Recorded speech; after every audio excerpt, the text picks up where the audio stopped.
No.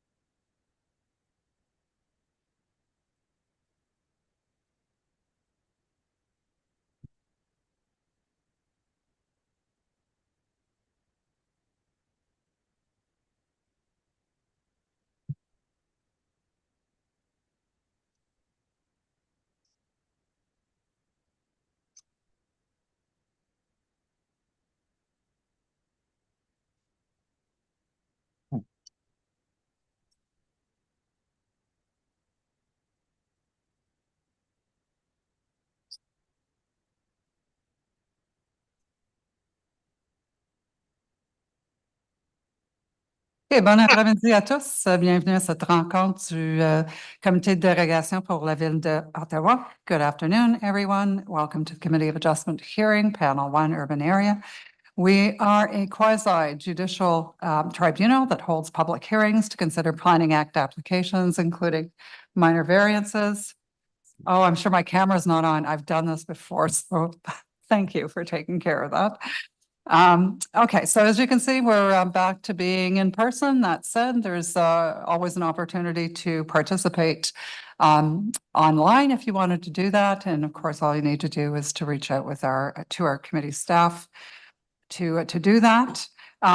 Do note that you are being live streamed on YouTube. The video will be archived and available for future viewing, as is the agenda on the committee's website. So my name is Anne Tremblay, and with us today are my fellow panel members. So we have Member Keklikan. Online, we have Member Blatherwick. Online as well, we have Member Coakley. And sitting in on our panel today is our guest and member, Wright. So, and that is our panel for today. In terms of the procedures, you saw an agenda at the start of the hearing. That's essentially the order in which the applications come in, but we can vary the order in which we hear applications, and we will do that today. Note that the panel members have reviewed all the materials related to applications before us, including planning reports and any written submissions in support or in oppositions. And as it turns out today, we also watched a few videos to get a sense of some of the issues, and that was evidence that was submitted to us by interested parties. So today we'll hear oral submissions relating to each application, and that is the opportunity for anyone who wants to address the committee to either speak in favor or in opposition and for your stated reasons. As part of that process, you have 5 minutes. So if you need more time, it's really at the discretion of the chair. And might I also say that if you're on my speakers list, I have your name and your address, so you only need to provide me with your name. But if you are not on my speakers list, you can still address the committee. There's no issue there.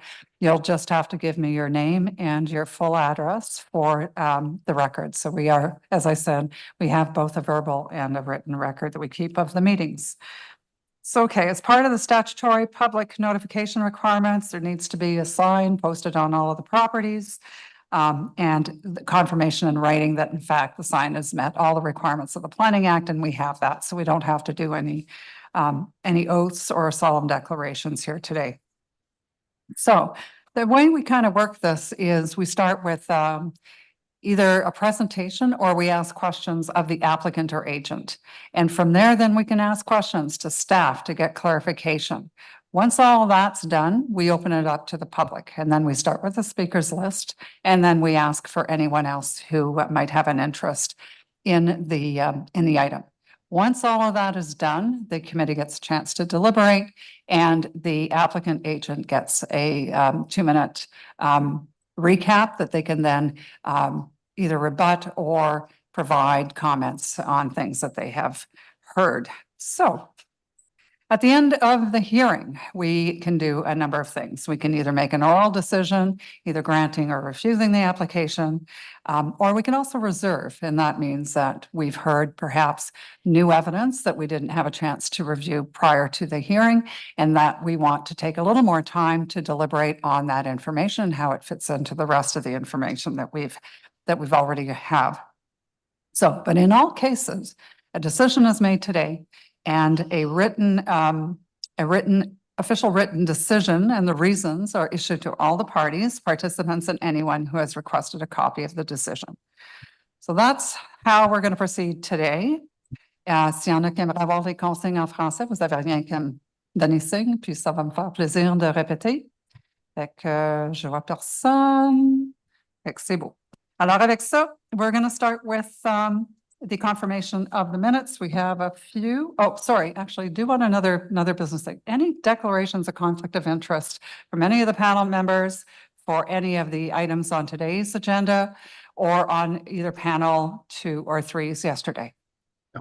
No? Okay, so for the record, there isn't any declarations of conflict of interest. And also now I'm going to go to the minutes.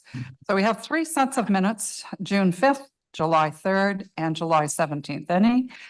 Any requests for modification, changes, comments by the panel members? Otherwise, those will be deemed to be adopted. Fine by me. Member Blathwick? No problems. No problems. Okay, fine by you. So they're completely adopted, all 3 of them. That brings us to our agenda now, and we're going to start with the adjournments. We now have 2 adjournments. We'll start with number 1. Which is for 819 Bank Street and 99 Fifth Avenue. I believe we have the agent online. Yes, she's online. All right, so bring Ms. Libman in. Good afternoon. Hello. Hello, now we can hear you. That's good.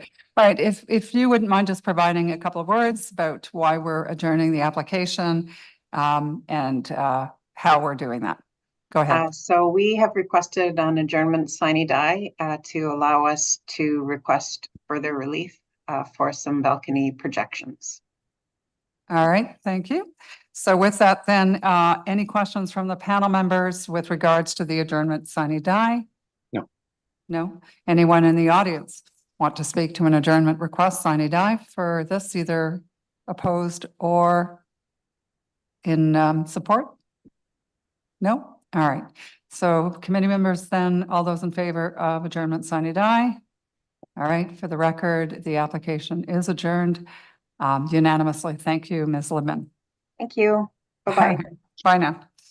Okay, so that's number 1. And then we have number 2, which is for 130 Kenilworth Street and 372 Holland Avenue, looking for Agent Sewer.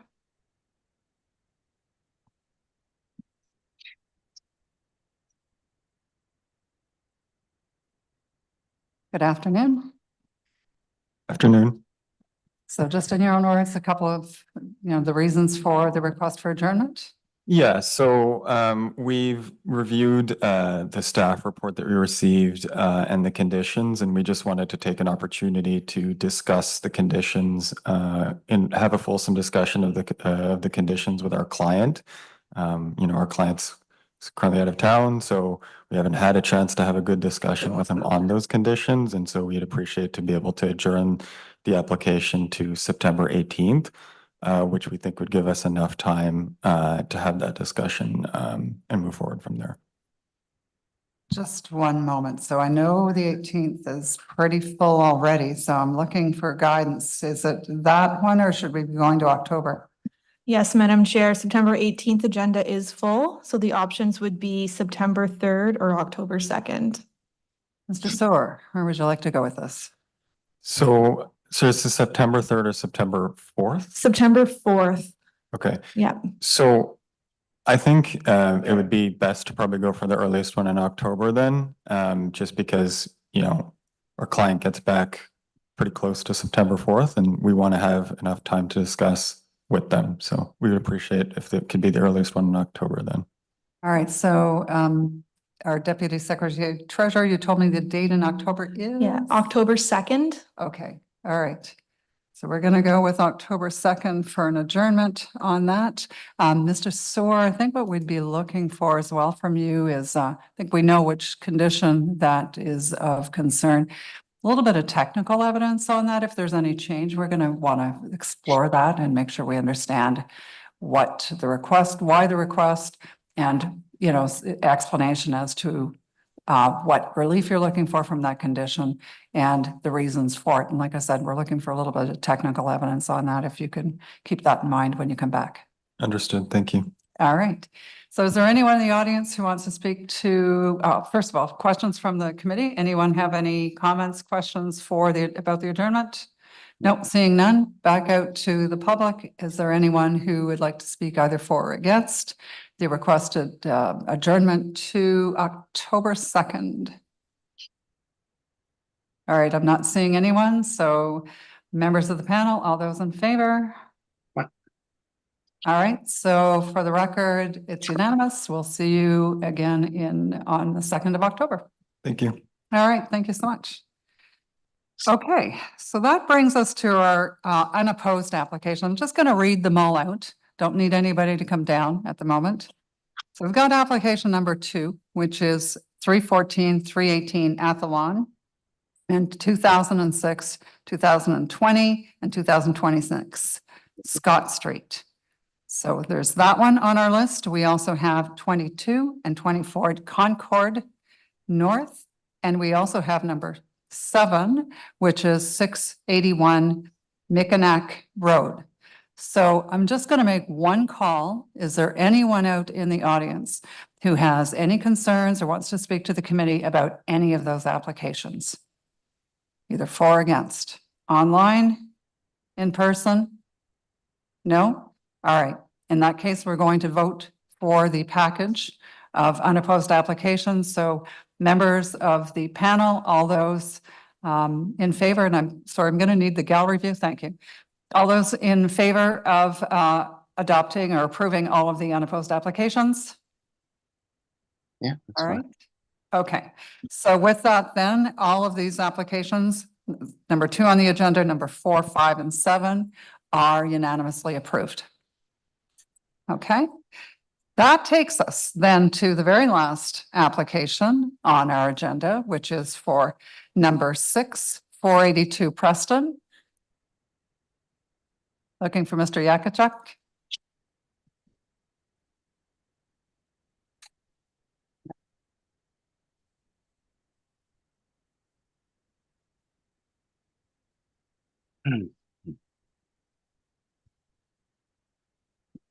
Good afternoon. Good afternoon. So the panel would like a full presentation. Certainly. There's a lot of history to your subject property. So we would like you to not only outline what it is you're proposing today, but we want to understand what was proposed in the past and give us sort of a historical timeline on that, if you could, please. Yeah, of course.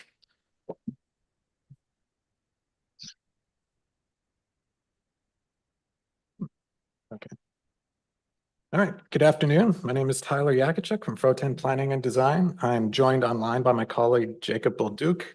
We are here representing the owners of 42 Preston, who are seeking a minor variance to permit amplified sound on a commercial patio, among other existing variances from the existing zoning. Next slide, please. Looking at the file history, the subject property sought a minor variance in April 2022 to permit a commercial patio within 30 meters of a residential zone and at a height of 5.21 meters above the existing grade. In May of this year, we returned to the committee to seek an additional minor variance to permit sound on a commercial patio within 14.1 meters of a residential zone. That file was adjourned, and in the intervening period, we have reached out to the ward councillor, as well as the local community association and the property ownership group of the adjacent Soho Italia. Neither the councillor's office nor the DCA engaged us to meet and discuss the minor variance. However, the ownership group from Soho Italia did reach out to us, and they have no issues with the proposed minor variance. Next slide, please. Turning to the noise bylaw and study, concerns from the broader community have been raised about noise generated from a commercial patio that is permitted to provide amplified sound. The noise bylaw requires that the sound be limited to 50 decibels and active only between the hours of 7 a.m. and 11 p.m. The noise study provided to the committee and staff note that the patio is unlikely to exceed the maximum permitted sound level. To further reduce the opportunity of exceeding the sound limit, my client has installed a sound barrier to the noise study's requested standard and installed monitoring software to constantly be aware of the sound level generated from the patio. Further, an MFIPA request was made to confirm that no noise bylaw infractions have been issued at the subject property. I can confirm that the subject property has not been issued a notice for playing music too loudly or past 11. Bylaw officers have visited the property multiple times and have not issued any infractions. Next slide, please.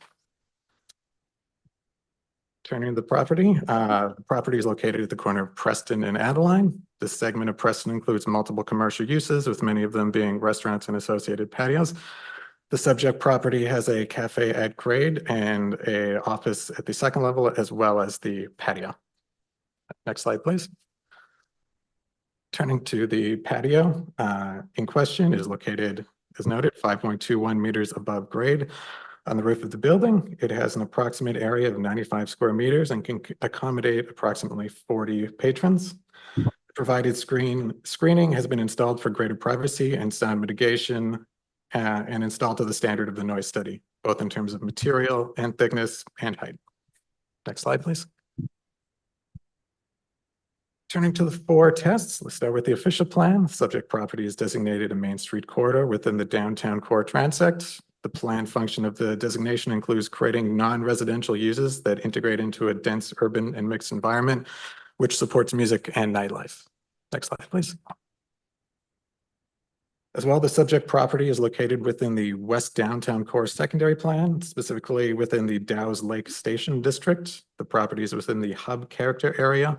Properties within the Hub area are planned to provide retail and commercial uses and enhance the Preston Main Street corridor. Adding amplified sound to an existing commercial patio will provide an improved experience in an area where a planned function that includes lively and engaged public realm. Next slide, please. Looking at the zoning bylaw, the subject property is on traditional Main Street with an associated urban exception, which provides additional uses such as hotel and places of worship. The purpose of the TD zone is to accommodate a mixed-use environment, which includes commercial services such as restaurants and associated patios. Adding amplified sound to a property in a TD zone remains consistent with the general intent of that zone. Next slide, please.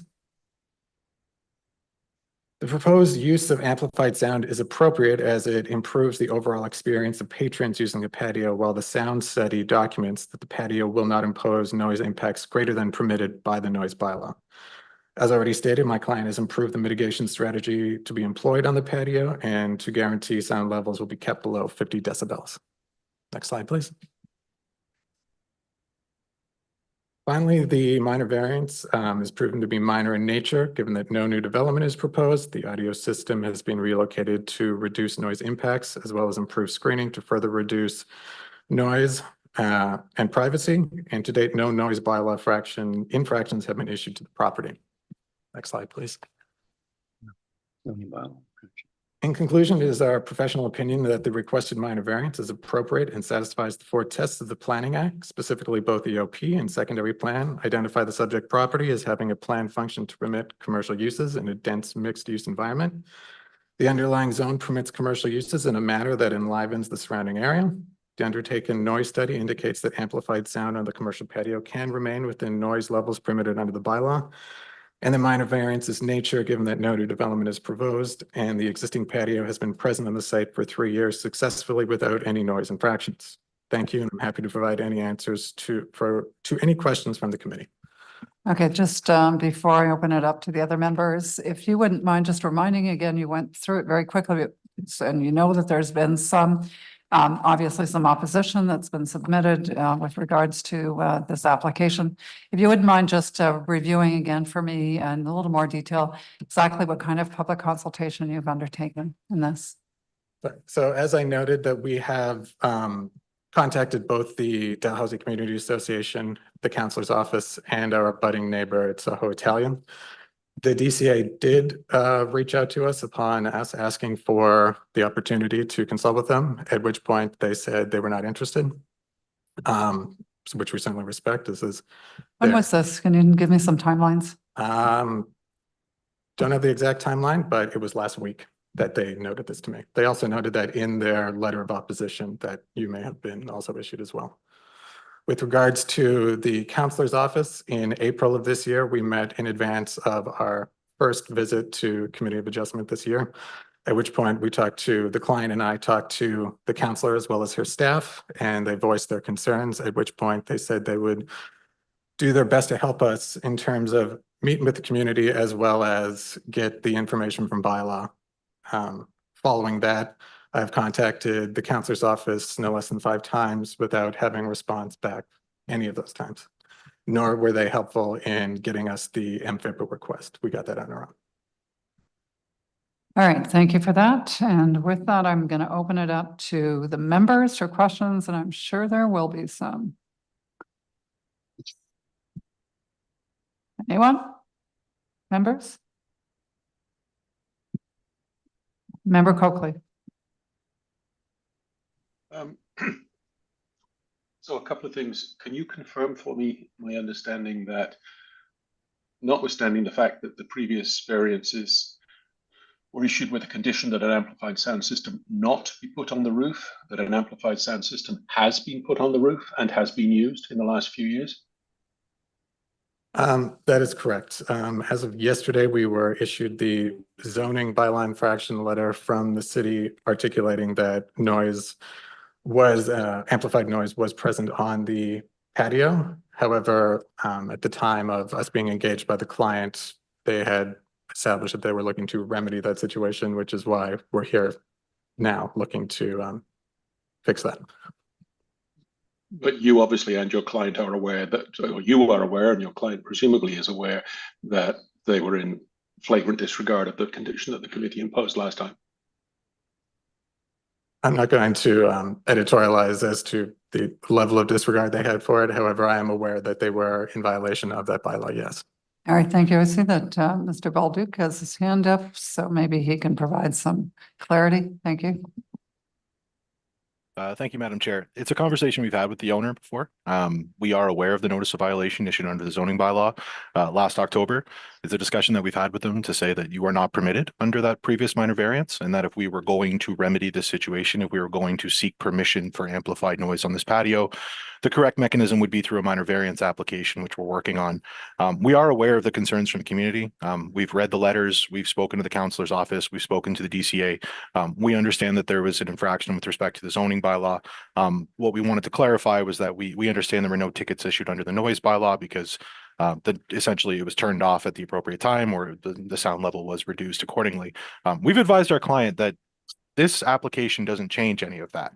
And I do want to make that very clear. The noise bylaw continues to apply. The zoning bylaw continues to apply. We're simply seeking relief to permit amplified sound in accordance with the noise study that we believe mitigates for any potential impacts on adjacent properties. If for any reason the owner of the property were to go over and above that limit, as controlled by the environmental noise guidelines, then they would still be there would still be an infraction. There would be a mechanism for bylaw to ticket them, and there would be a penalty. We are not here to say that our client should be absolved from any responsibility to make sure that the volumes are kept in control, that provide that ambiance and that life on a patio that we're looking for on main streets. Nothing in this variance looks to increase the amount of decibels. Nothing looks to increase the hours permitted. They are still responsible for meeting the noise bylaw. This application simply seeks to allow for regular ambient sound mitigated through noise barriers and a sound control device on the rooftop patio. So we understand that there were previous complaints. We've spoken to the owner about this. We don't support going over and above and not being a great neighbor. We've had those conversations with the owner. This is to permit something that is reasonable, not to allow them to go over and above the existing controls that exist. You can appreciate, though, that given the fact that the owner ignored, regardless of whether the adjective is being used or not, the adverb, ignored the previous bylaw, that doesn't exactly inspire confidence that the owner will comply with the bylaw in the future. No, I can certainly understand that. Like I said, it's a conversation we've had with the owner.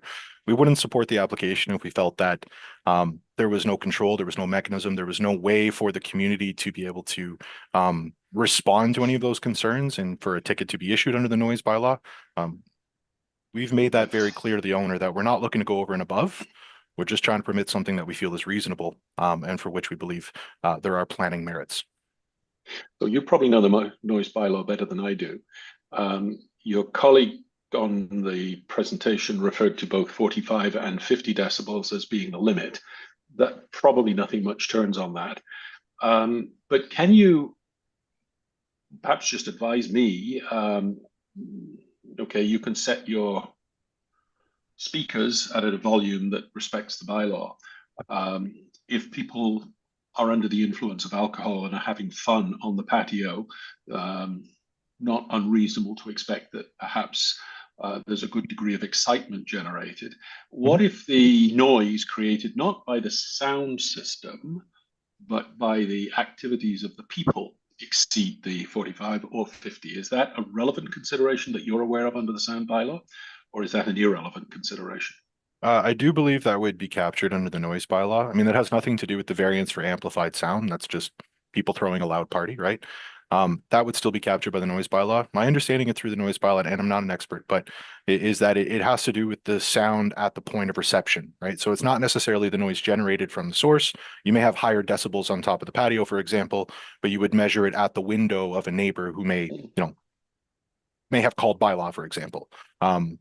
So the noise the volume control system that's recommended in the noise study helps control the volume and alert the owners if, for example, somebody, again, like you mentioned, under the influence of alcohol or something, we're having a good time and decided to crank the volume, right? The system would automatically alert the owner that this has happened and they could rectify the situation before it becomes an issue. The noise barrier has also been installed regardless.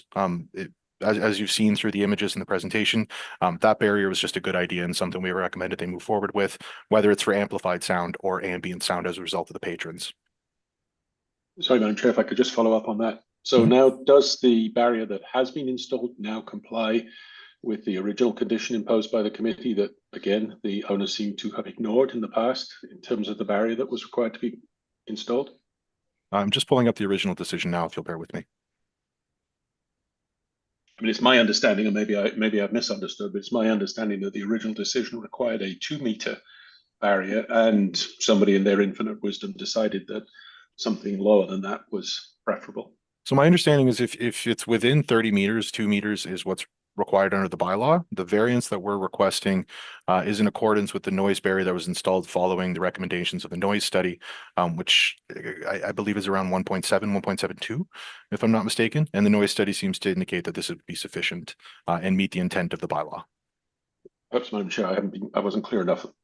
It's my understanding that the previous time your client came to the committee, one of the conditions or one of the variances was that a 2-meter barrier be installed, but subsequent to the committee's decision, something less than 2 meters was installed. Do you know anything about that? Yeah, looking Again, through maybe I misunderstood. No, looking through the conditions, I would note that FOTEN wasn't retained for the original applications. We were only being brought on for this round. I would note that the decision does note that a 2-meter high wood privacy screen be installed. I don't believe that was installed in accordance with the condition. That was Actually, Sorry, Tyler, Yeah. go ahead.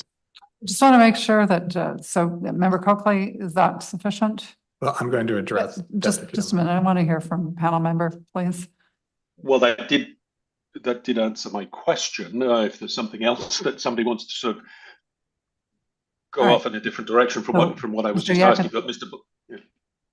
Sorry, I just wanted to address the panelist question. Is my understanding that the 1.72 meter fence that is there presently is a replacement for a previous fence? That being said, I cannot speak to the height of that. I just know that this one is replacement. Do you know what the timing of the replacement would be? It was installed this year. So let's see if I understand this. So there was a replacement with a smaller screen sometime this year, but it was in compliance. Am I getting that, or what's the story?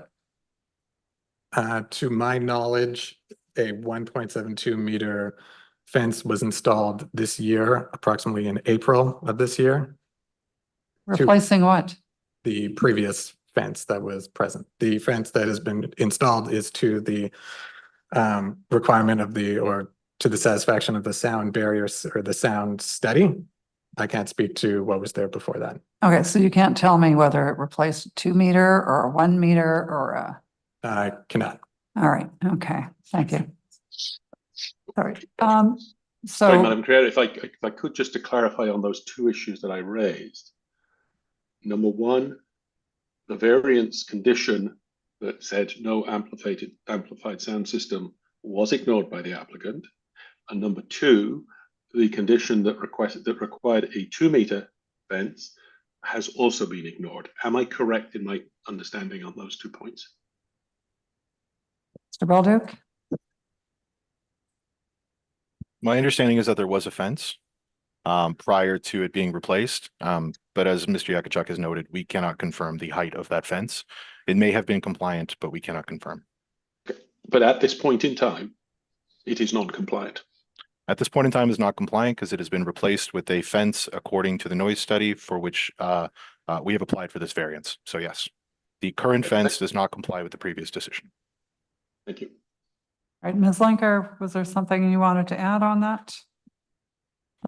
Thank you, Madam Chair. I'm just reading through the previous decision, and I know that it did say a 2 meter high wood privacy screen backed with plexiglass. And I think Mr. Coakley's question was with regard to a barrier that would have been better described in the noise study.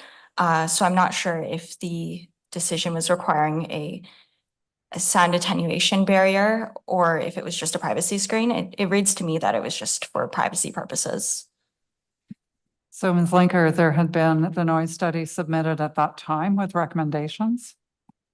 So I think the spirit of it, I may be wrong, but the spirit of it would have been for that screen to be the barrier, because that's what the study's about. It's about trying to reduce the amount of sound. So it's unfortunate that it's not clear. I would agree with you on that, but my expectation would be that it would have to be a barrier type material based on the recommendations of the noise study.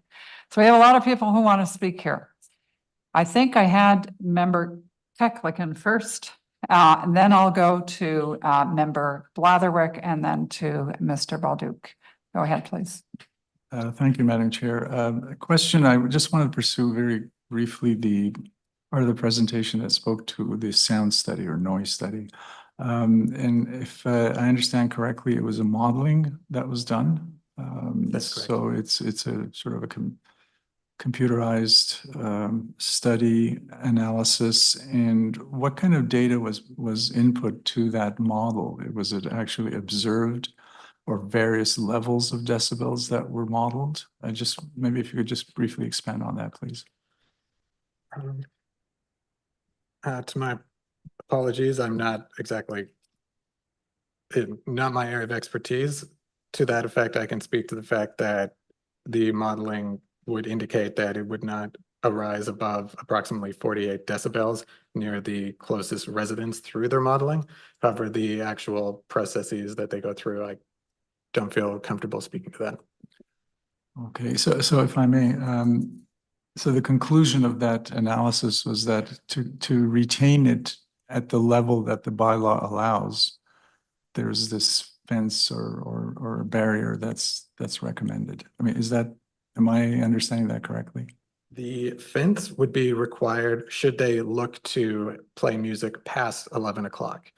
The study suggests that the level of sound, maximum 48 decibels, as without any screening or mitigating strategies, would suffice for music played between 7 a.m. and 11 p.m. The fence was a requirement should they wish to play music after 11 p.m. They are not looking to do that, but they installed the fence anyways. I see. Okay, so the fence, I don't know, it can guarantee that the level won't be above the maximum permitted by the bylaw, which is about 50 decibels. Yeah, 50 decibels during the day, 45 following 45. 11. And to the study's estimation that this fence will help mitigate sound below 45 decibels. Yes. Yeah, it's not, is the material being used as a sound absorption material, or is it something that just reflects? It has to be of a certain thickness, certain height, and of a certain material. Some of that is plexiglass, some of that is wood of a certain density. Mhm. So, yeah. Okay, okay, thank you. Okay, let's go to member Blatherwick. Thank you, Madam Chair. I just follow on the previous comments from the other member, that those sound pressure levels at the point of reception are based on a specific type of speaker. When you change your speaker, sound coming off of that patio chimney. I was the chair of this panel when we dealt with this application in 2022. And at that time, we imposed a series of conditions, which we have imposed numerous occasions in the past for patios with less than 30 meters from a residential area. They're pretty standard conditions for this committee. So I'm listening to this discussion today, and two of the conditions that we imposed have already been violated consistently, and I'm just wondering, are the rest of the conditions that we imposed in 2022 being met? One, the location and size of the patio in accordance with the patio floor plan filed. Do we know that was actually done properly? Lighting, was the spillover lighting from this site controlled properly? Hours of operation, we stipulated in 2022, they're 3 to 11 p.m. You close at 11 p.m. period.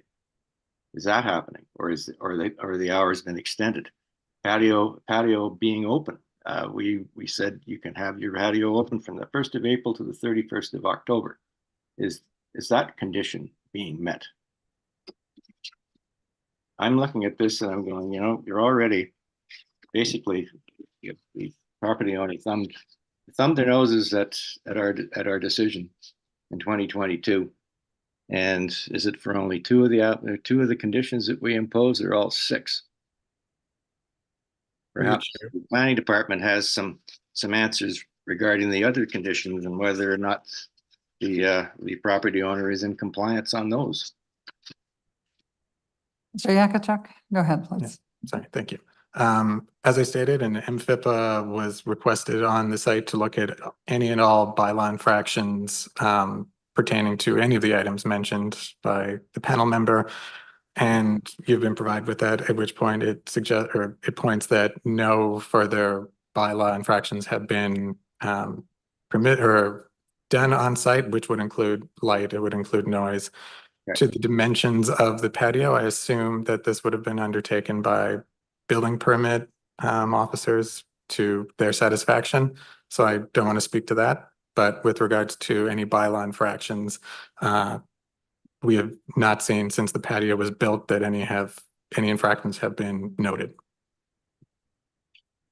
Thank you, Madam Chair. All right, thank you. Mr. Bolduc, go ahead, please.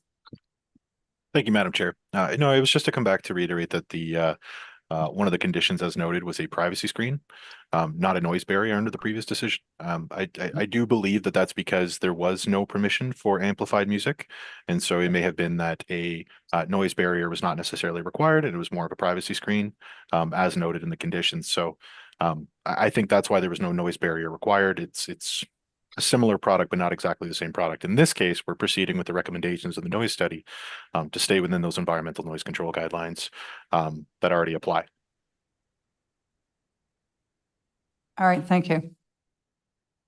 And it's just a question to Ms. Linker then. So often we get, we get the details about how these privacy screens are going to be fabricated and installed and that kind of thing. So you've had a chance to review that, and there's no concerns on the city's side that you're satisfied that in fact what's being proposed meets the requirements of the noise study?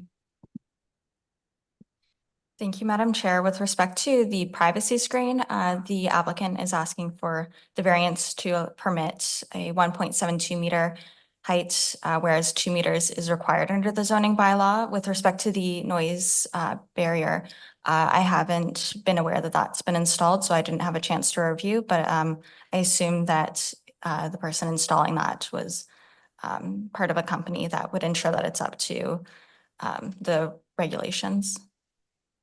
Right. So in other words, that they would fabricate it in a manner that would provide the barriers, the noise barriers required under that study, recommended by the study? I would assume that they would follow what the recommendations of the noise study were, which was beyond what the condition said, which was, I think, plexiglass. All right, thank you. Member Coakley.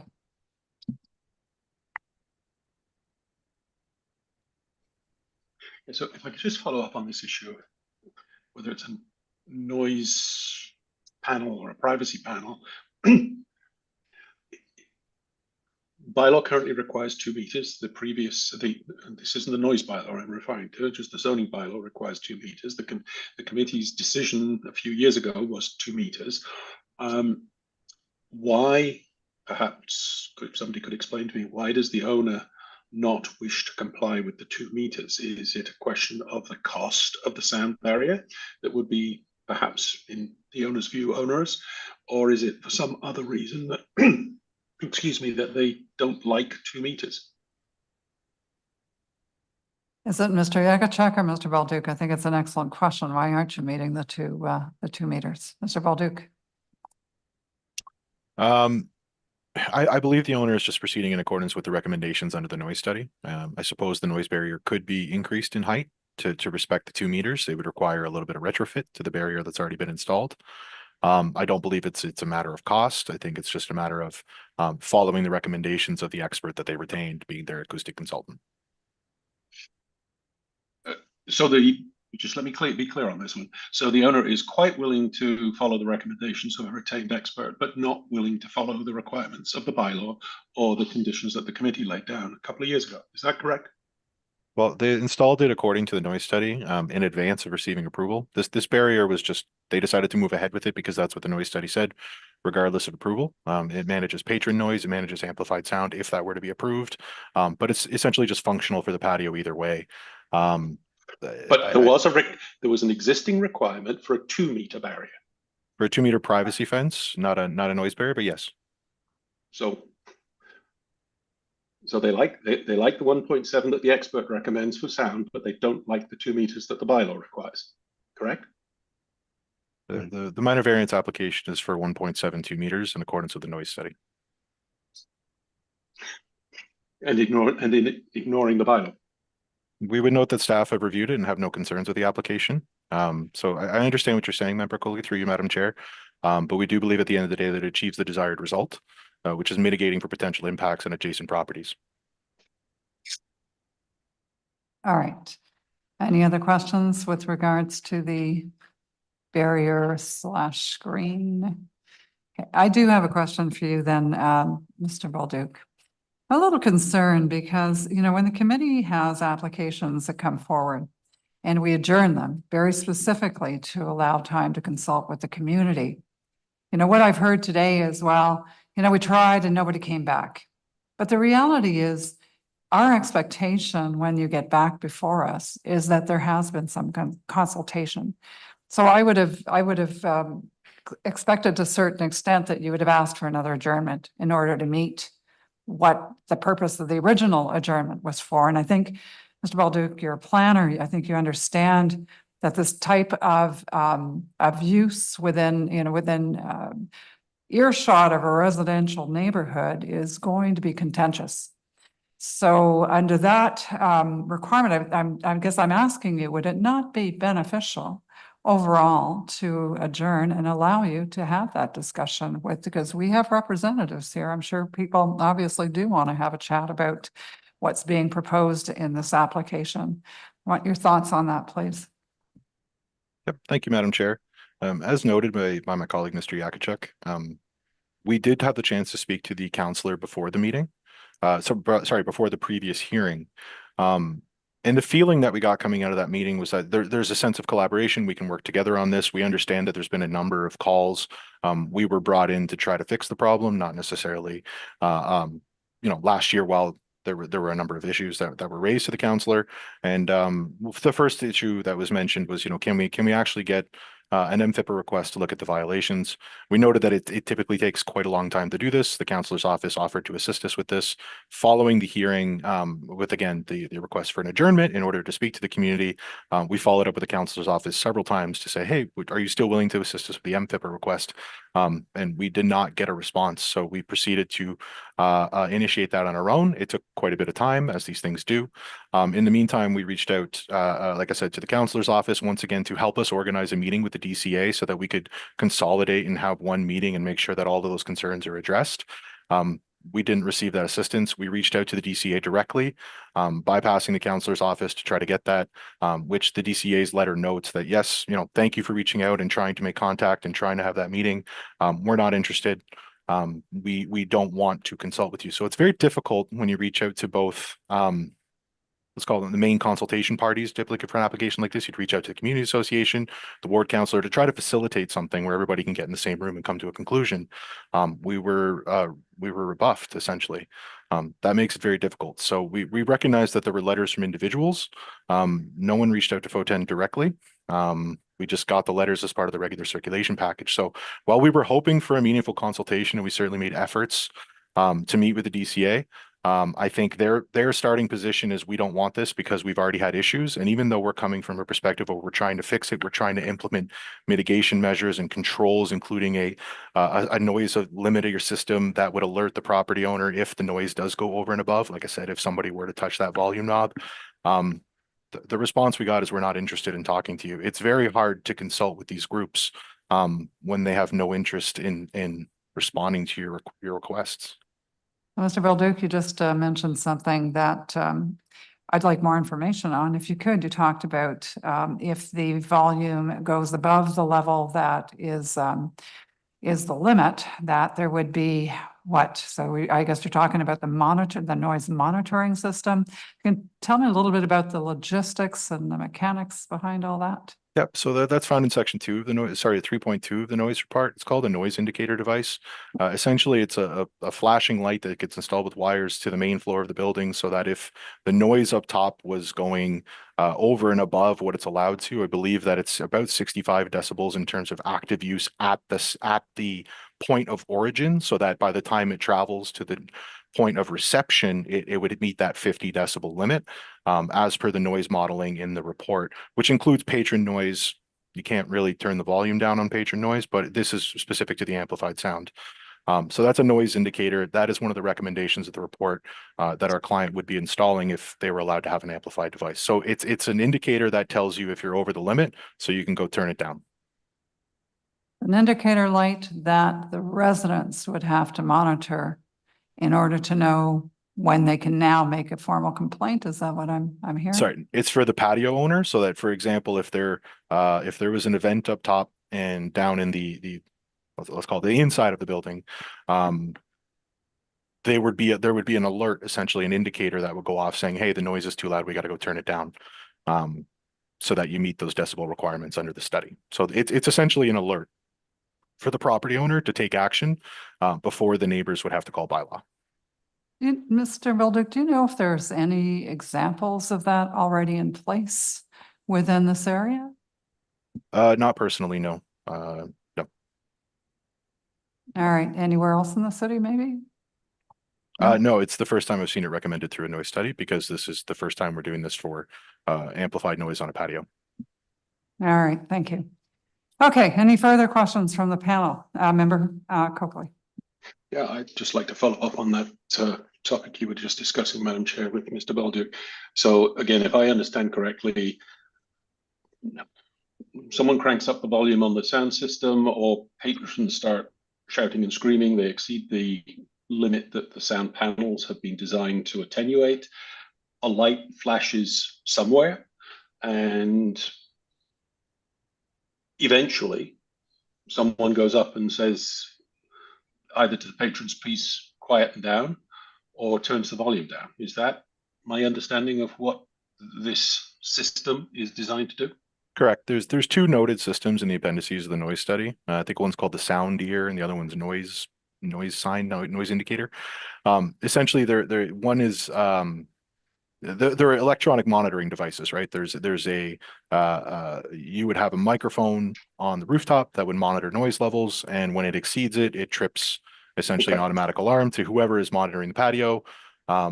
They would receive indication that they can take action.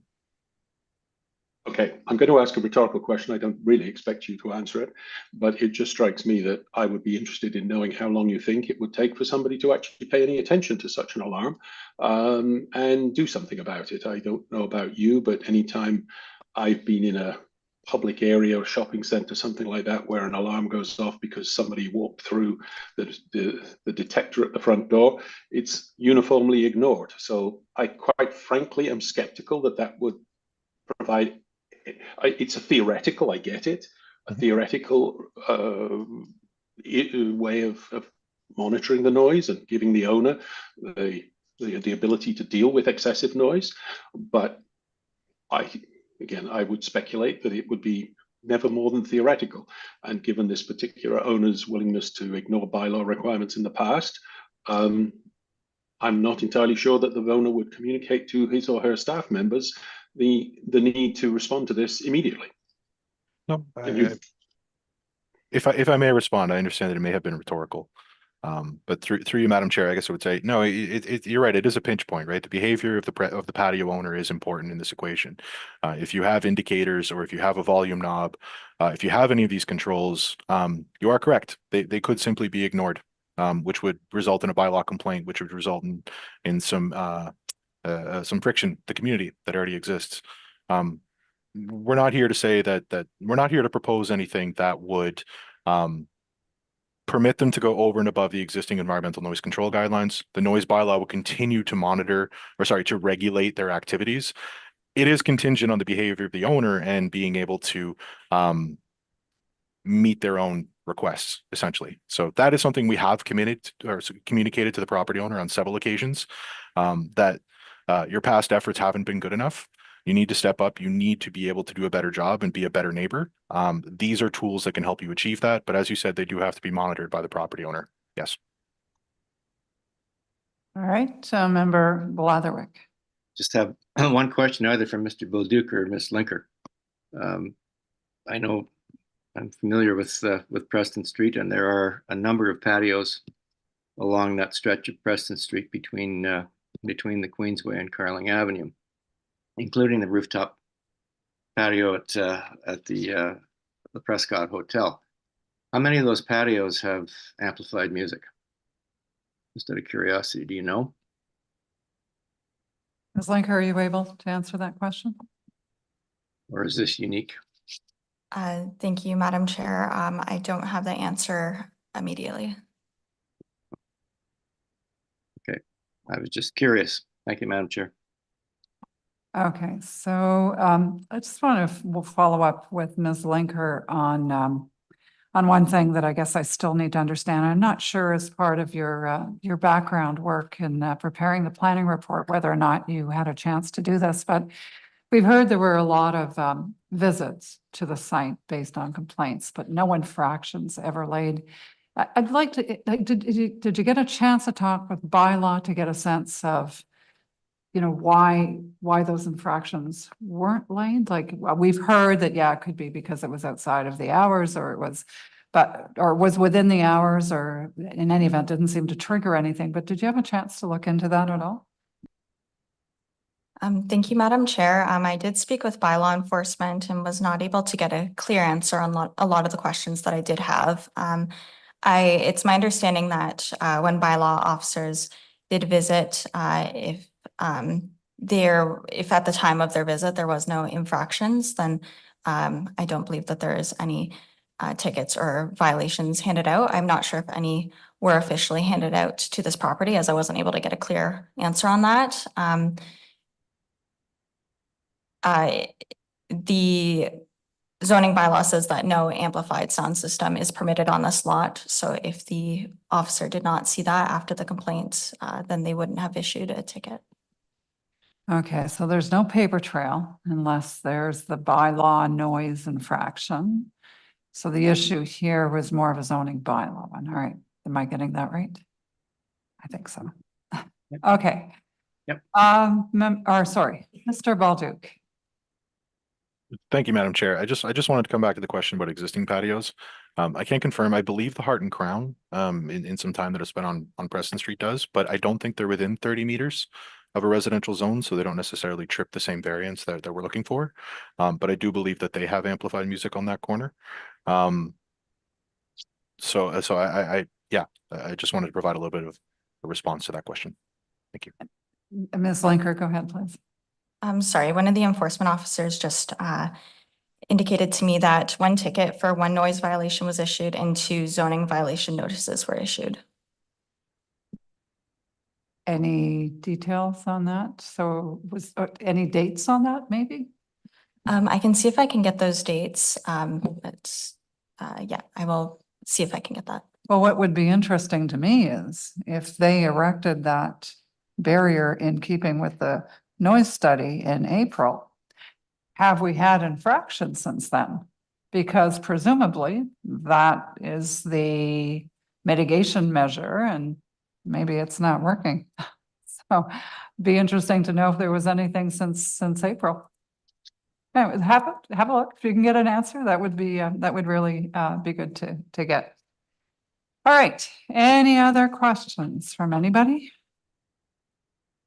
Okay, I'm going to open it up to the public. At this point, we have a number of speakers for this item. So let me start with number 1 on my list. So I'm looking for Emily Hanlon. Come on down. And I take it Megan Isaacs is with you or not? All right, so just have a seat. We do have your municipal address, so the floor is yours. You've got 5 minutes. Thank you. I just need to get set up.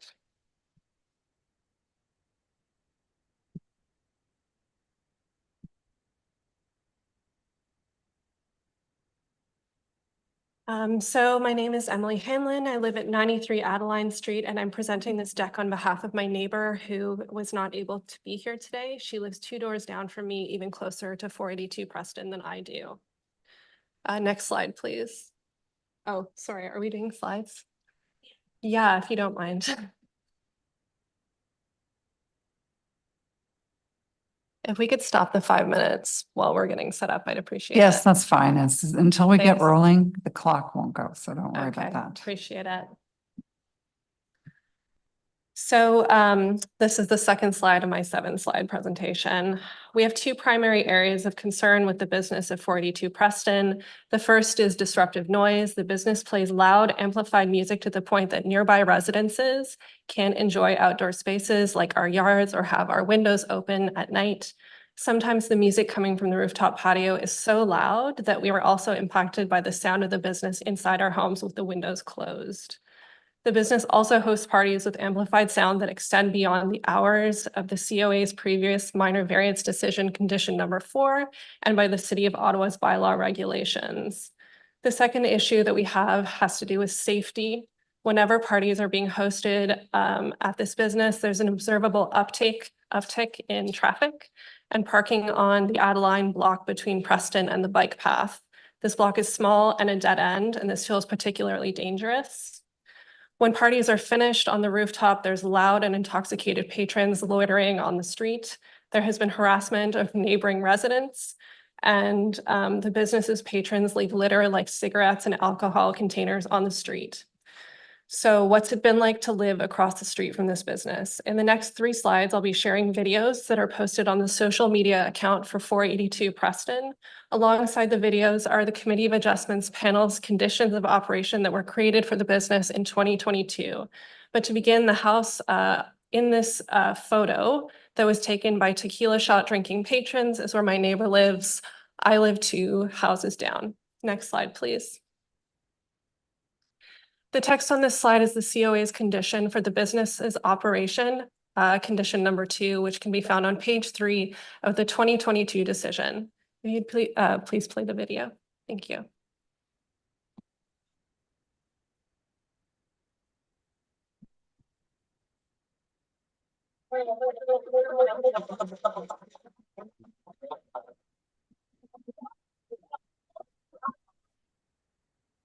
My neighbor who wrote this presentation asks, does this look like a business that respects the conditions set out by the COA's last decision for the applicant's proposal for a cafe? Next slide, please. The text on this slide is the 3rd condition from the COA's 2022 decision. Again, this video is taken directly from the business's public Instagram profile. If you'd play the business video, please.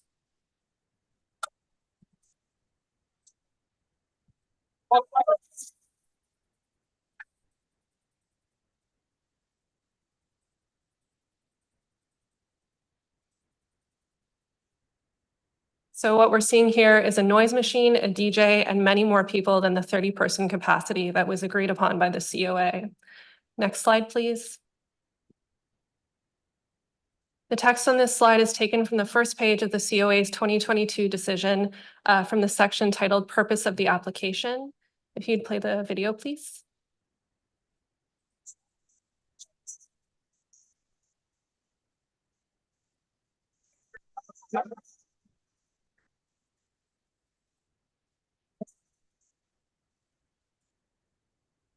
My neighbor's notes for this slide are, does this look like a quiet cafe space that was originally proposed? At a glance, we can count between 50 and 70 people on this rooftop patio.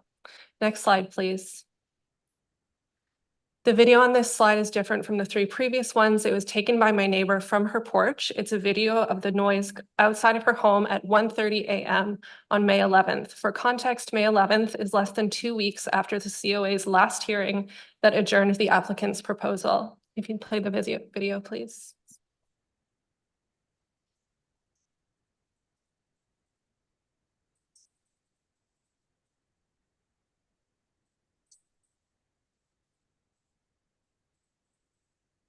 We like this song. We don't want to hear it coming from this patio.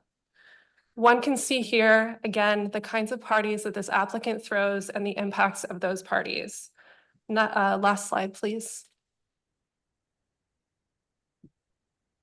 The residents of Adjournments and neighboring streets implore that the City of Ottawa reject this proposal. Nightclubs do not belong on an open rooftop on a quiet residential street. There has been no consultation with impacted residents, and the noise study is purely speculative. Thank you very much for your time. All right, thank you, Ms. Hamlin. So is there anyone who has any questions for our speaker? Yes, Member Coakley. Not a question. I just want, sort of for the record, I'm not sure what sound you were able to hear at Ben Franklin Place, but for myself at least, I don't know about Mr. Blatherwick, the sound did not come through on the over the video link. We did hear it loud and clear here, Member Coakley, so that's unfortunate. Member Blatherwick.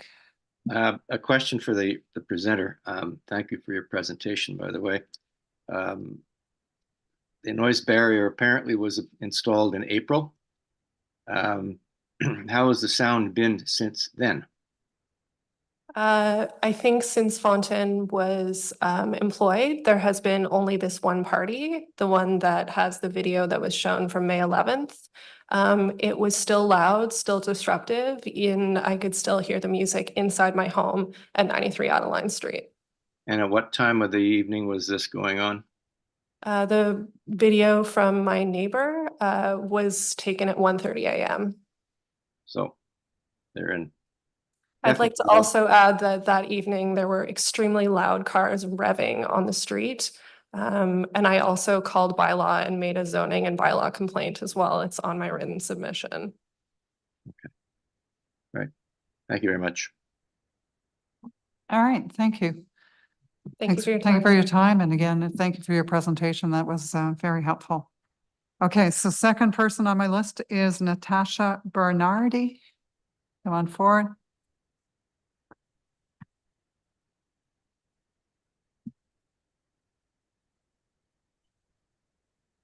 Oh, good afternoon. Thank you for the opportunity to allow me to speak today about my ongoing concerns regarding the noise disturbance from Capri Social located at 42 Preston Street within the North Avenue North Realty Brokerage Office. I have once again taken the afternoon off from my job to speak to this matter. Little Italy and Adjournments have been a central part of my life for 4 decades.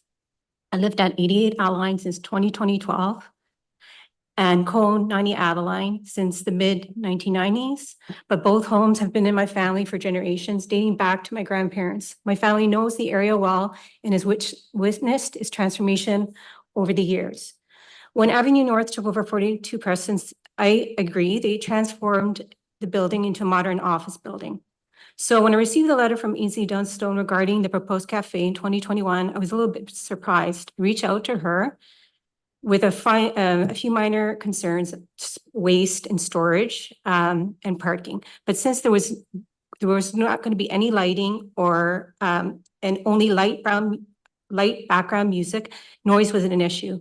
Therefore, I was shocked when Capri Social, the branded with a logo, website, and Instagram account was launched in 2022. It was a complete departure from what was outlined in the letter for the proposed cafe.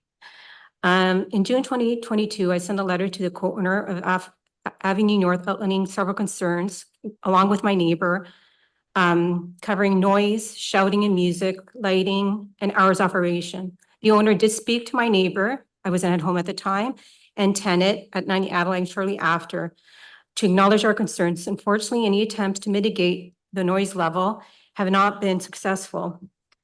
Any concerns I've had with my neighbor have been addressed via email to an agent or the owner directly. Yeah, they have my email address and my phone number. Although my interactions have been limited over the past 5 years, they've always been cordial, and that no one has reached out to me since May. As for the noise study submitted by Ms. Dunstone, which references my properties, at no point were any monitoring devices placed at 88 or 90 Adjournments to measure the sound levels from Capri Social sound or production services. When there are events at Capri Social, the noise level is excessive. The noise from the amplified music is intrusive to the point where I have to close my windows and raise the volume of the TV to drown out the noise. The music vibrations penetrate the walls of my property facing 42 Preston. Relaxing or sleeping is impossible before 11, and this will severely and negatively impact my well-being. I have lingering anxiety, especially as the weekend approaches, if I see the Capri Social sign affixed to the front of the building. Another concern is the disturbances caused by lingering patrons after 11 p.m. At night, with reduced ambient noise, all other sounds seem louder by contrast, such as lingering conversations on Adjournments or in the parking lot beside me, revving engines or car noises lasting 5 or more minutes are unfortunately more pronounced. Adjournments has always been a quiet section of Italy. Even during the Italian week, we're a low traffic area. Although there are restaurants, our area is nothing like Elgin, Bywood Market, or Lansdowne. I don't want to see any of the problems they face, especially with the recent events that took place in front of Med Supper Club at Lansdowne. Unfortunately, the lack of transparency regarding the situation has had a widespread polarizing effect on the community.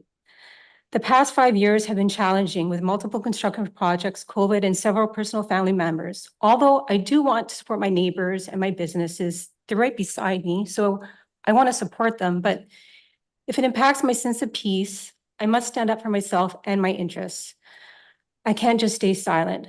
Being able to relax in my own home in peace and tranquility is not only reasonable, but a reasonable expectation, but also fundamental to my mental health and well-being. Thank you. Thank you, Ms. Bernardi. Is there any questions for our speaker? No? All right. Thank you for your time today. Thank you. Okay, so Stefan Schmidt.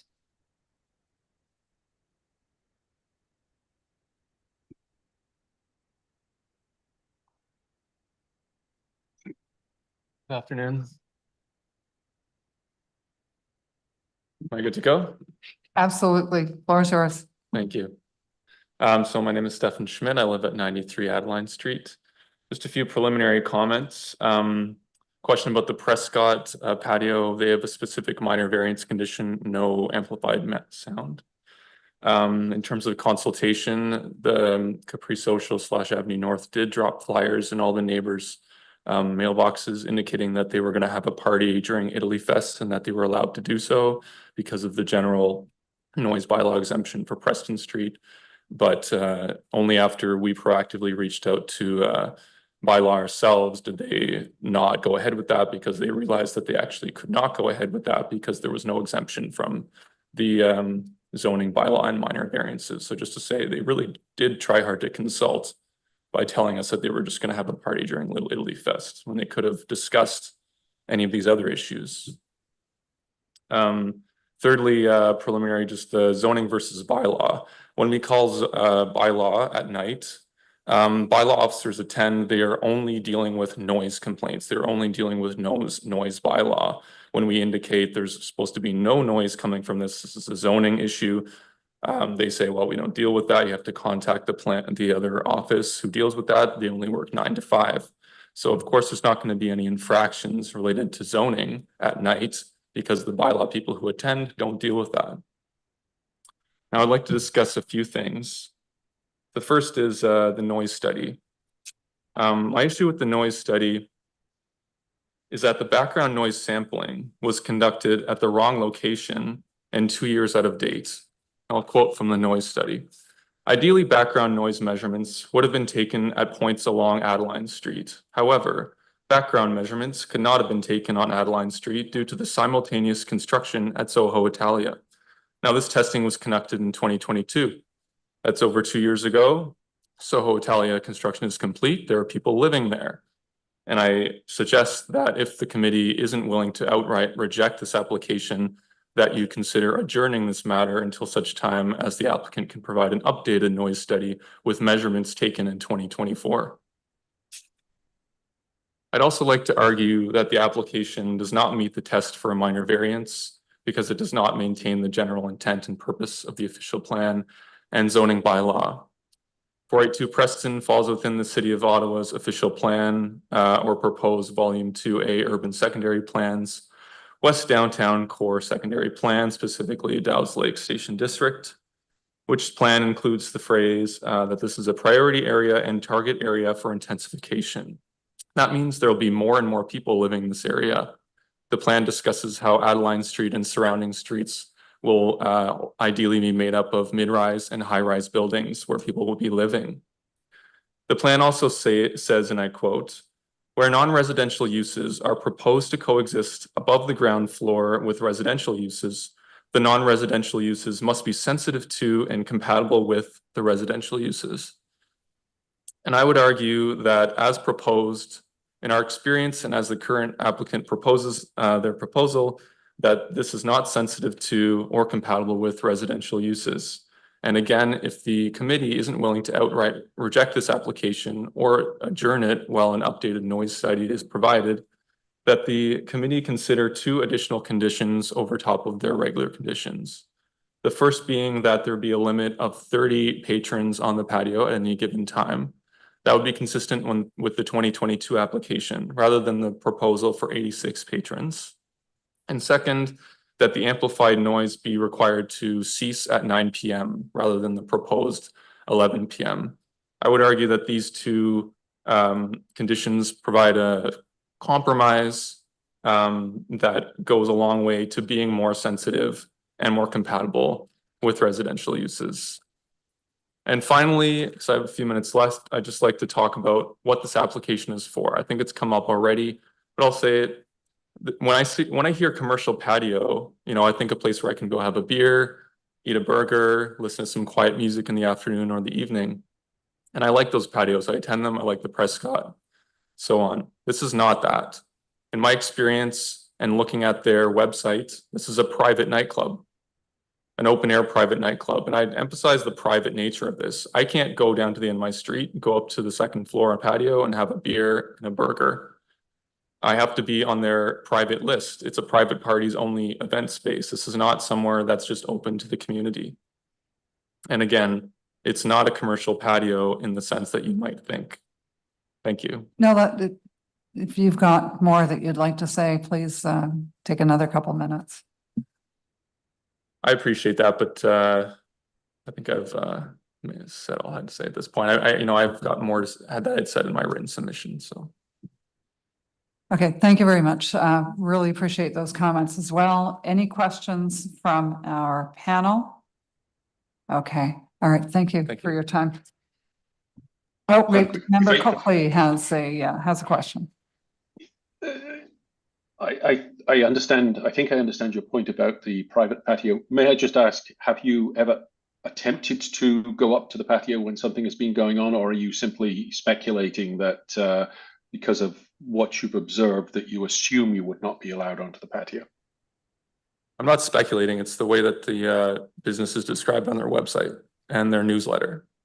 Okay, thank you. It's not open to the public. You have to sign up to a list and then be invited. And they also provide the space as something you can book for a private party. Yeah, and I have to admit that that's the part that concerns me the most here, is because when you have a commercial patio, even if you have amplified music, you'll have a real mix of what people are expecting as having an experience, patio experience, versus this, where it's specifically to have a party. So I would think everybody who's attending is looking to have a good time. So not that other people aren't looking for, but it's just, I think it's the mentality going into these things that's maybe a little bit different. So, okay, any other questions? Oh, yes, sorry, go ahead, Member Wright. I think we asked this question of Ms. Hanlon, but we did not to you or to perhaps Ms. Bernardi as well. Have you noticed since the May erection of the sound barrier, 1.7 meter one, have you noticed a decrease in the amount of sound coming to your homes? I mean, to my knowledge, just to echo Ms. Hanlon, they've only had the one party. I think, they've been advised to be quiet for this time while they're trying to get their adjustment through, their variance through. Same. Hasn't been any parties at all this summer since the May hearing. There was one, I believe, after, but I was informed. I came home the next day and my tenant told me about it. Okay, thank you. Thank you. All right, we're going to go with Kyla Moreau.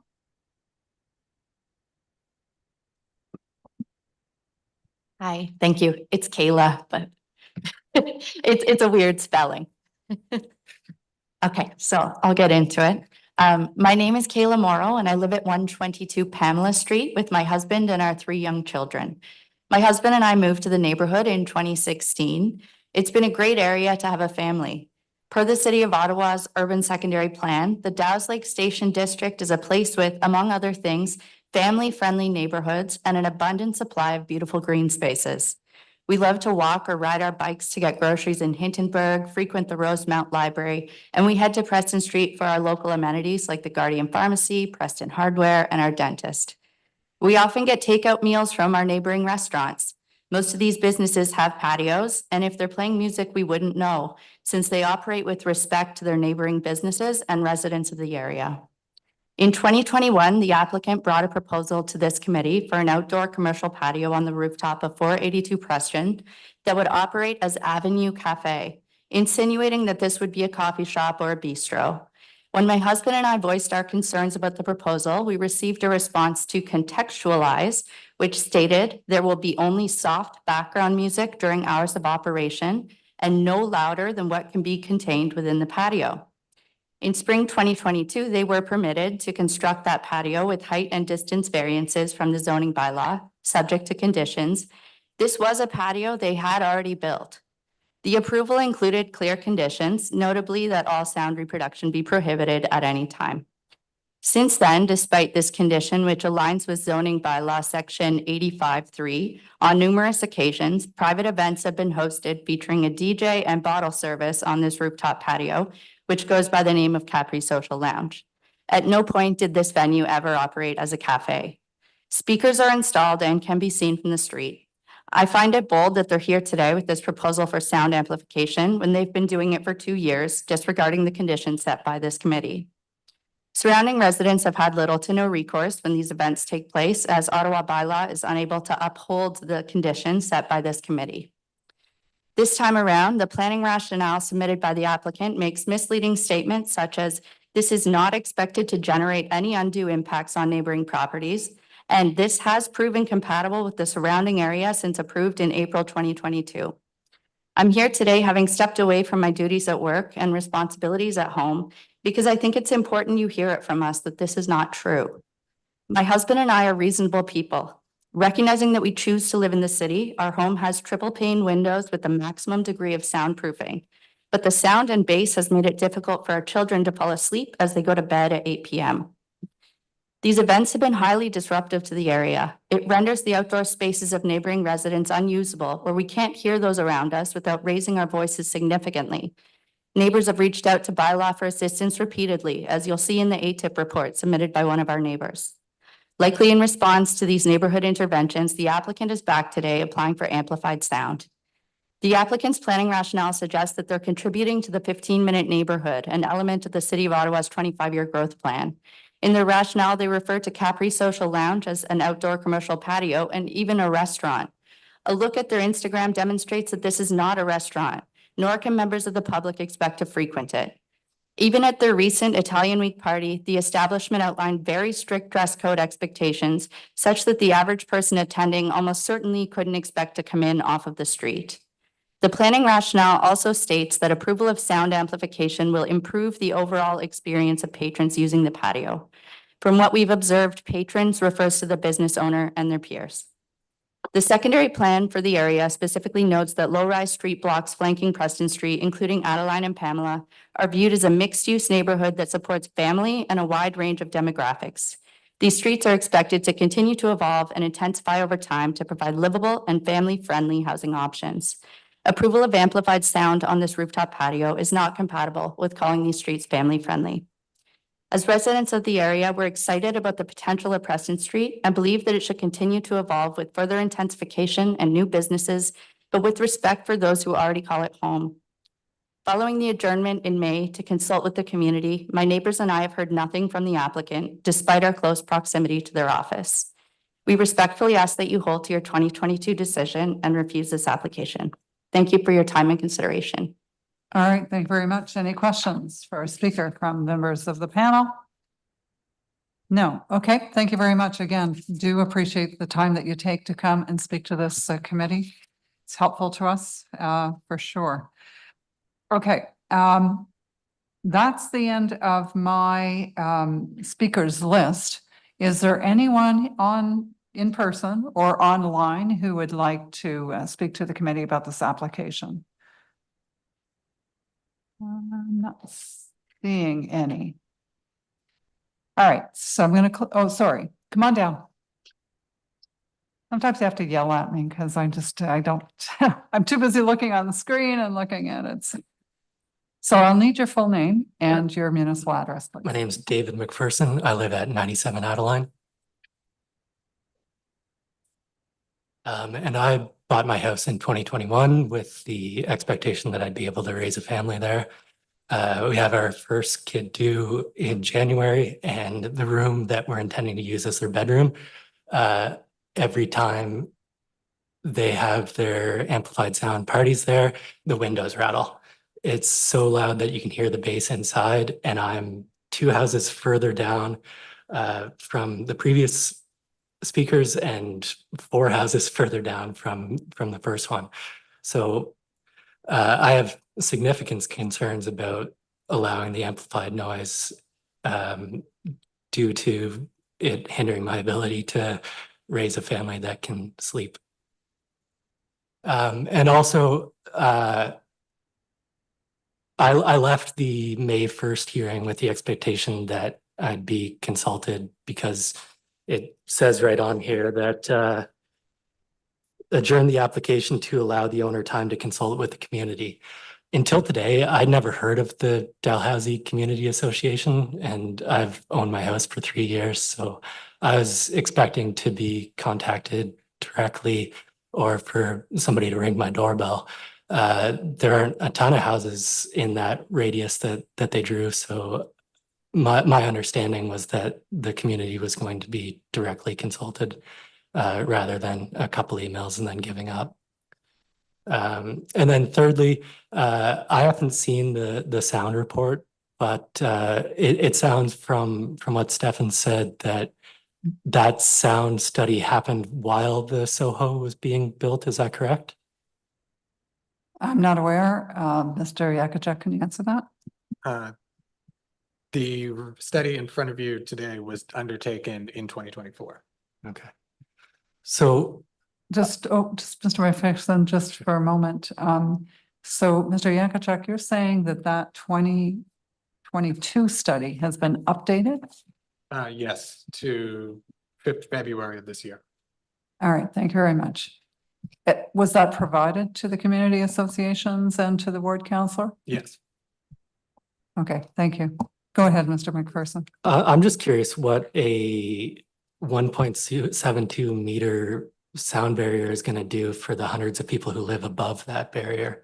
With the Soho there, and also the Claridge is less than 60 meters. It said owners of neighboring properties within 60 meters received this notice, and the Claridge is closer than that. So that's hundreds of affected people who would be above this sound barrier. And I'm curious how that gets factored into the sound study. I'm not sure. I haven't seen the details on that, but we can explore that for sure.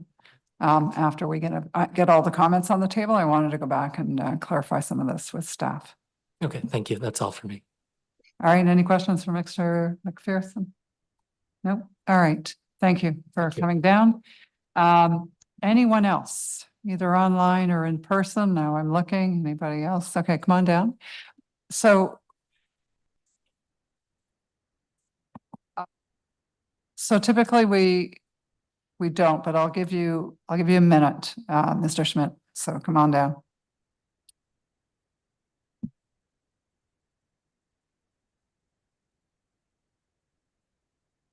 Thanks, I appreciate that. Just my understanding is that the noise study was authored or produced this year, but that those background noise sampling was done in 2022. Can you confirm that, Mr. Yakachuk? Is my understanding as per the report that they were all noise modeling and studying was done in 2024. All right. Okay, we'll get to the bottom of this. Thank you, Mr. Schmidt. Sure, might have to reread the report. I might have to read it, but thank you. Okay, thank you. All right. Mr. Baldock, wait a minute. I just want to make absolutely sure whether the public portion is done, and then I have some questions myself, and then we'll get back to you if that's okay. So is there anyone else before I close the public portion down completely? Nobody online? Hi. Can anyone hear me? Wait just a minute. I just heard a few voices. Hi, I've just unmuted myself. I'm listed as DE on this, but this is Megan Isaacs. I'm traveling right now, but wanted to read a statement because it was really important to me to be here today.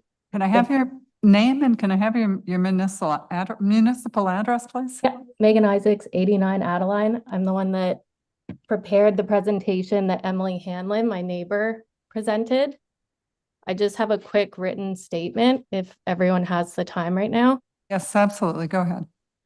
Right. So I'm a resident of Adeline Street and I've called Little Italy home for several years.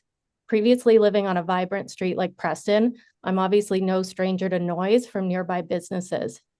It's always been a mutually respectful balance where I've had good relationships with the businesses in my neighborhood, as I want them to thrive here too.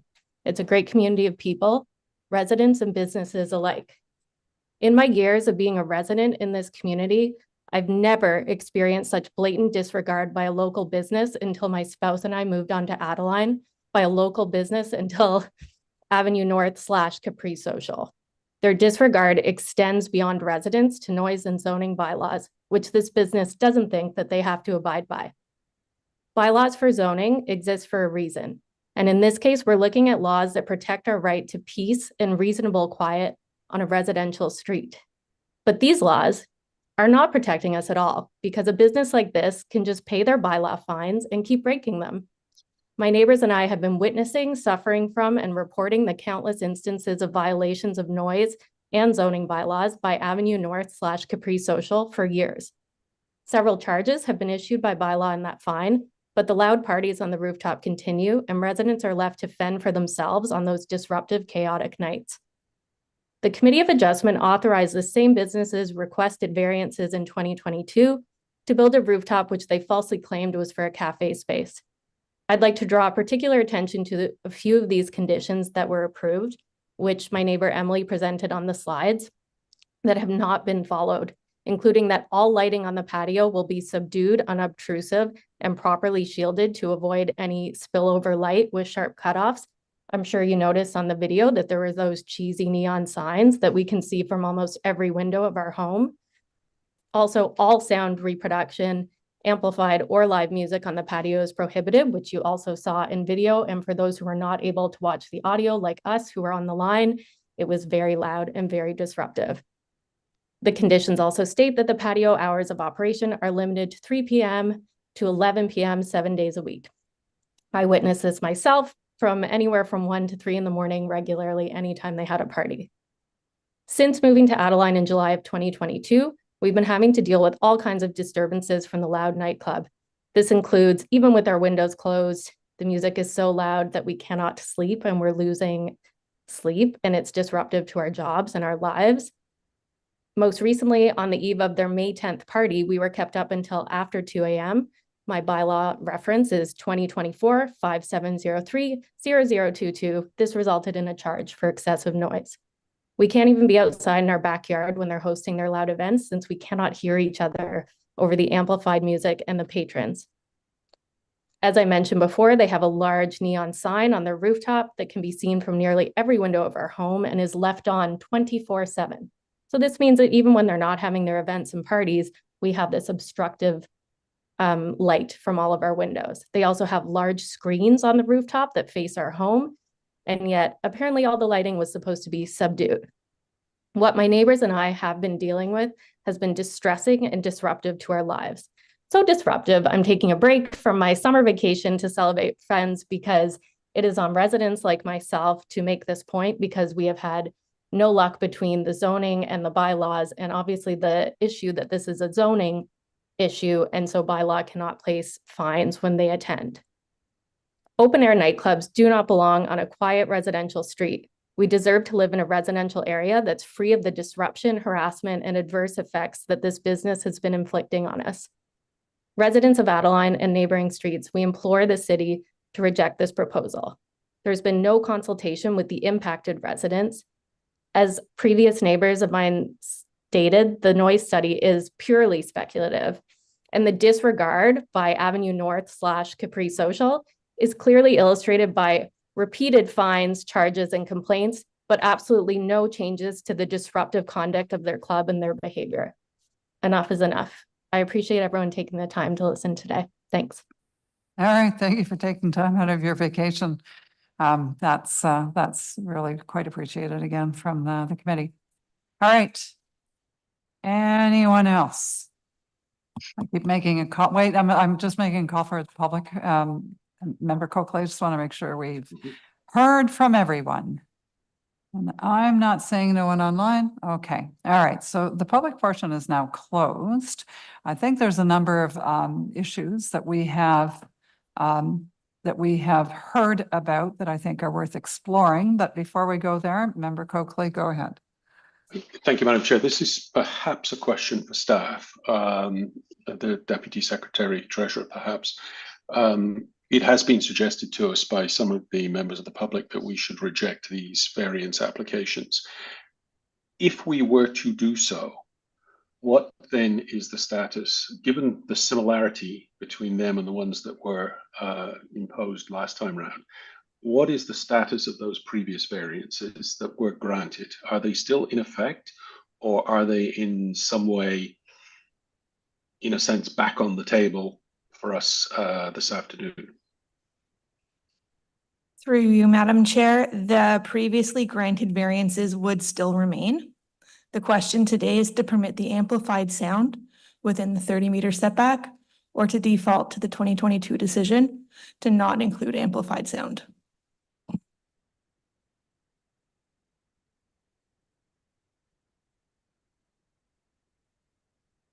Sorry, Member Coakley.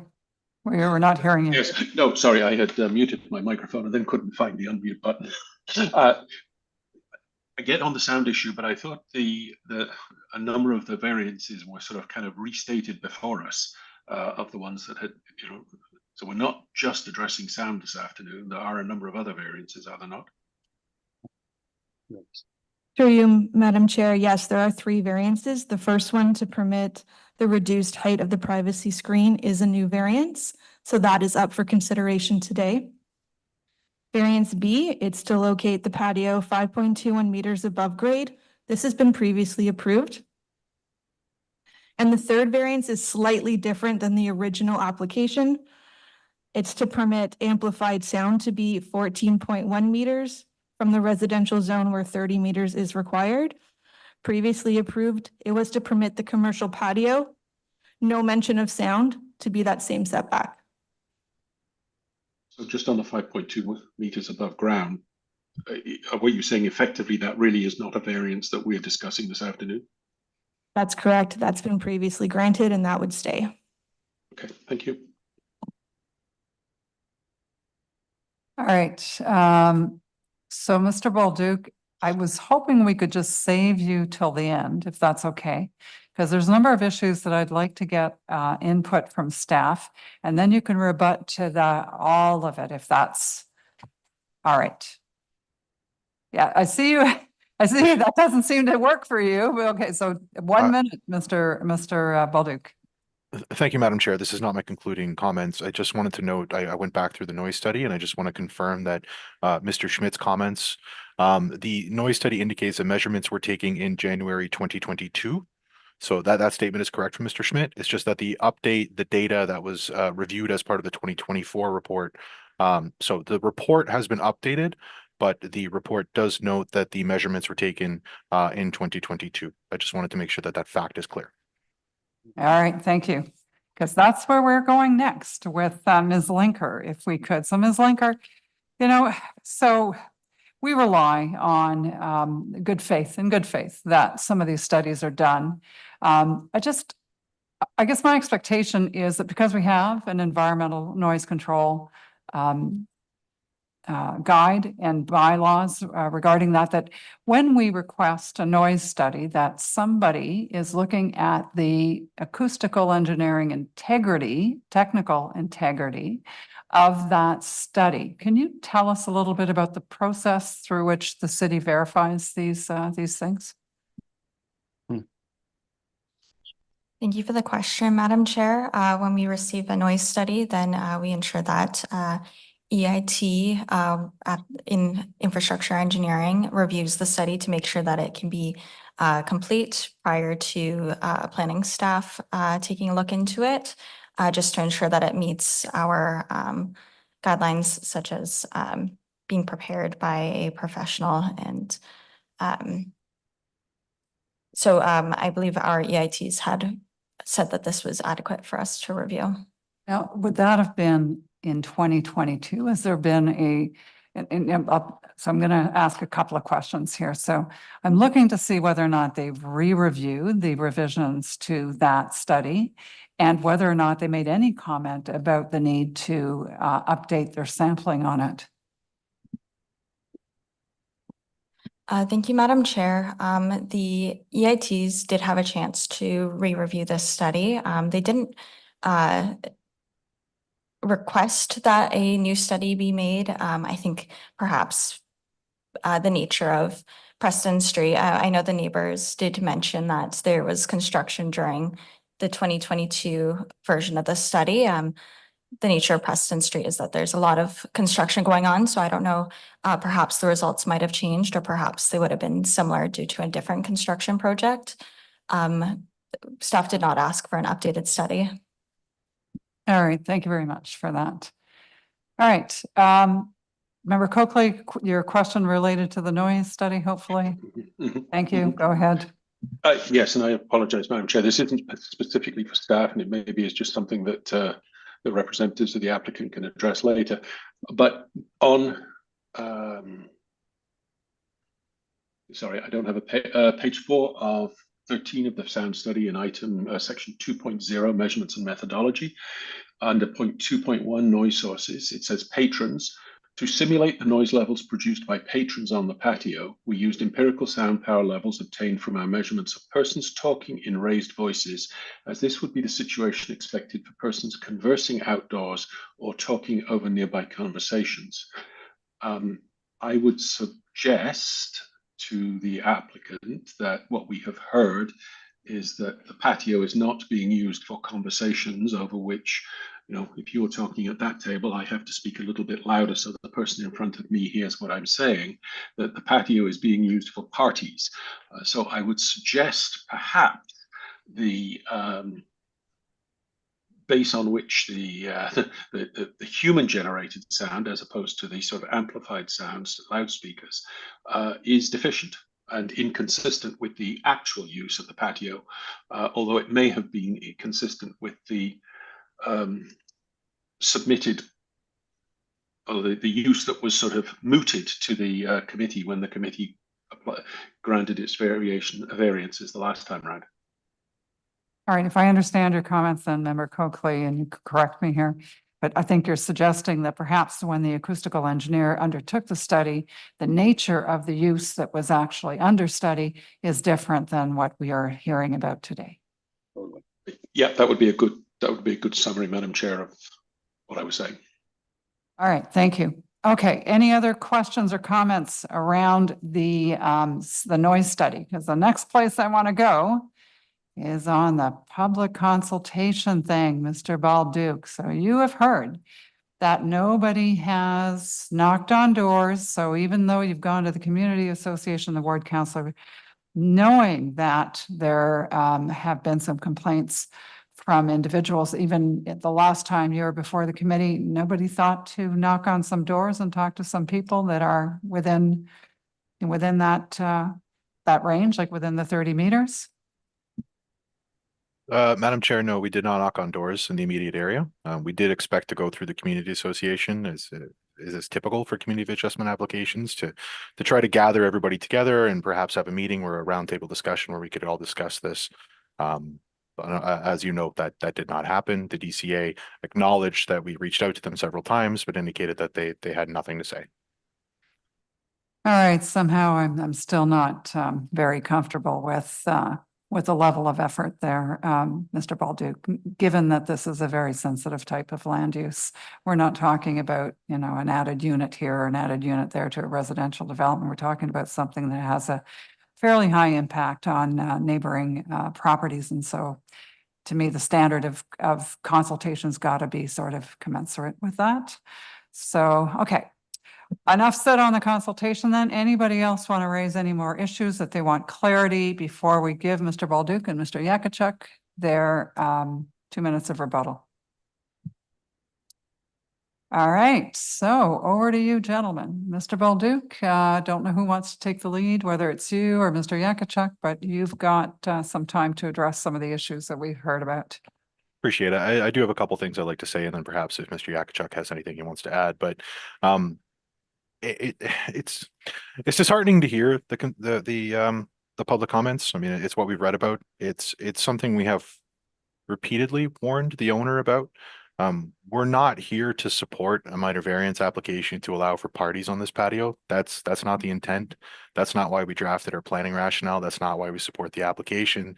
And I don't want to speak for staff, but I would suspect that they're coming from the same perspective, that reasonably from a planning perspective, if the decibels can be controlled and kept to within the guidelines, then there is no undue adverse impacts as a result of amplified music that would be over and above the regular use of a commercial patio.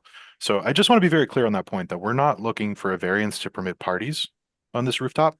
That will be for the owner to figure out. Obviously, you've seen through the social media posts that is some of the activities they have done in the past. And we have repeatedly advised them that that is not what we are supporting today. We are supporting regular ambient noise on a commercial patio. If this is a private establishment, it's still technically a commercial patio under the zoning bylaw. And again, that the noise bylaw and the environmental noise control guidelines will continue to apply. Going back through the noise report, I would note that there was ambient background noise that was measured. That would be specifically under section 2, I believe, page 7.